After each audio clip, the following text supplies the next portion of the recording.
Hello there. Australia will build a new base to host US and UK nuclear submarines.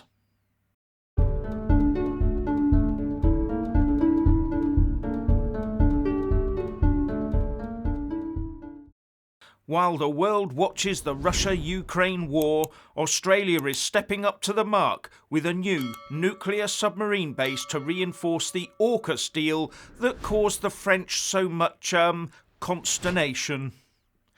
The Australian Prime Minister Scott Morrison said in a foreign policy speech that the international rules-based order is now under assault and that his country faces the most difficult and dangerous security environment in 80 years.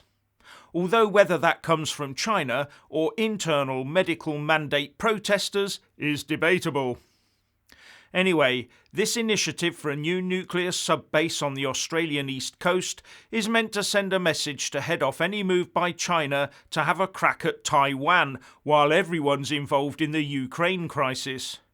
Especially as Europe is now the focus of the Western powers' military machine.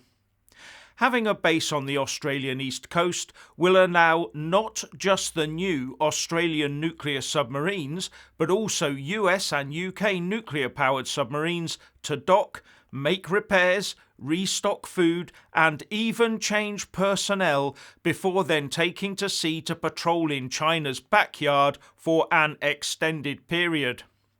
It would also bring some comfort to Japan because the Russians have been building up their military presence on the disputed Kuril Islands to the northeast of Japan for years. And as Nikkei Asia reported in December 2020, this puts sophisticated Russian missiles on the doorstep of Hokkaido, Japan's northernmost main island. And there have long been fears of a Sino-Russian link-up here.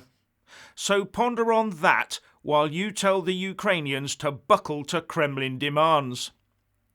Anyway, one wonders whether this new Australia base will, in time, be extended to host US or even UK SSBNs, nuclear ballistic missile firing platforms.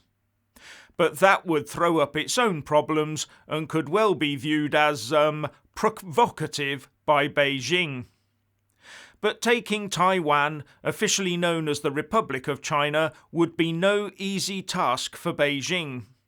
I've read estimates that it would take a force of 1 million to cross the Taiwan Strait, take the island and hold it. That takes a lot of aircraft, ships and logistics, and dare I say it, casualties. So it may come down to a race against time, who can build their forces fast enough. A Chinese invasion force of sufficient strength to take and hold Taiwan, or a new base operating Australian, UK and US nuclear-powered submarines. Now the UK has 4 Vanguard-class SSBNs that can fire Trident intercontinental ballistic missiles, each carrying multiple nuclear warheads. And 7 nuclear-powered fleet submarines of the Astute and Trafalgar classes, with 3 more Astutes under construction. To my mind, given the fast-growing strategic threat today, these numbers are nowhere near enough. With their modern, highly sophisticated intelligence-gathering suites, long-range torpedoes and cruise missile systems, nuclear submarines have the potential for massive power projection. We need more of them.